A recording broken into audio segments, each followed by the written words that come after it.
George says, hey man, always appreciate the chance to catch these live streams, Ivan. Are there any particular philosophers or people that have impacted your thinking, life philosophy outside of training? Oh yeah, many, dude. Many. I didn't even know about Stoicism, but later on I learned about Stoicism, and like as I was reading Stoicism, Marcus Aurelius,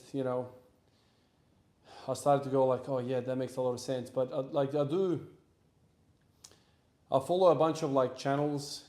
Speaking of channels that like cover philosophy and commentary on philosophy, and I love sitting there and just thinking about things. And when you're wired that way, like whenever something happens in life, whether it be good or bad, like you just think to yourself about philosophy and processing that and being in the moment and what it means and whatever.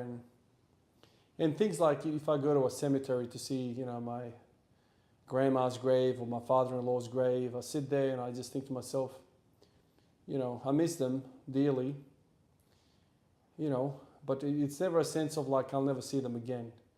I'm always like, yeah, I'm headed to the same place they're headed, And one day, my tombstone is going to read my name and a date, and my kids will be standing over my grave. Hopefully it all happens in order, as long as God wills it that way.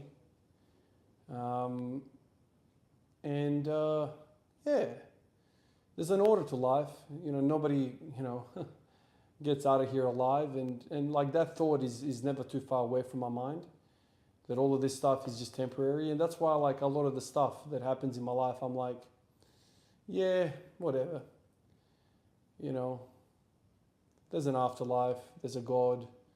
All of these thoughts, all of these emotions, reactions, conflicts, all of the stuff that happens, even recently, a lot of the backlash about some of my thoughts, I just go to myself, yeah, I know who I am and I know where I stand, and I don't dwell on it too much, man, And it's a freeing thought, And the idea of like convincing somebody of your thoughts and your let's say your wisdom or your convictions, it's pointless. You can definitely point out your beliefs, but if somebody really chooses to have a completely different opinion on things, don't sweat it. There's no point.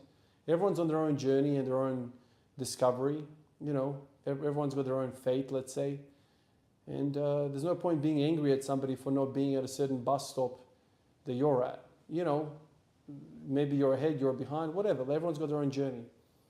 You try to voice your opinion. If you get a bit of fire back and it burns you, stay away and just continue. Like the people that really matter to you are the ones that you really should try your hardest and cry with and laugh with and battle with.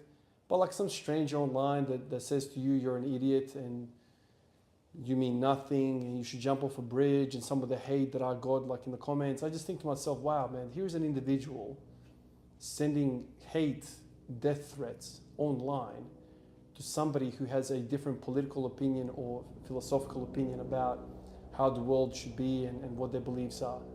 It's an interesting thing, very, very interesting thing. And but that's the way the world is. There's a lot of hate in the world and a lot of perspectives in the world, and no matter whatever you say, you will find an enemy and a friend potentially, no matter what you say. So what do most people do? They don't say anything in fear of having conflict with somebody. And so people are just frightened to death, and they just live life as an NPC. Most people are freaking NPCs, just like the video game. We make fun of NPCs, but fucking hell, most people are not reactionary at all. Most people are just fucking walking the street like, they've got their own thoughts and ideas, but they do not dare say anything. So they're NPCs.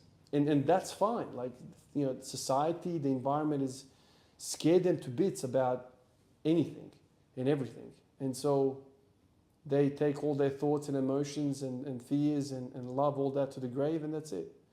Well, maybe only a few people know their true underpinnings, their true internal structure, thoughts, energy, but by far most people will have no idea. And I don't know, whatever. There's many different ways to live this life. I'm not saying that what I've just explained is the best way to go. It's just that is the standard distribution of the population. There's going to be very, very few people with the balls to speak up.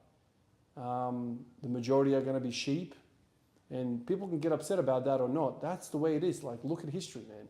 Most people, when they say, go and march onto that front line and die for us, most people will.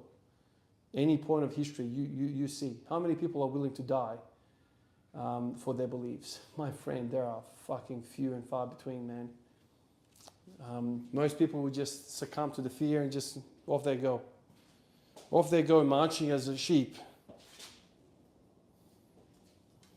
You know? What do you mean Ivan is squatting every day? Where did you read that? There's no study. Oh, so, okay. You can't think for yourself? No worries. Another follower. You just follow until the cows come home. Or is it the German Shepherd comes home? You just keep following. Good little sheep. Whatever, man.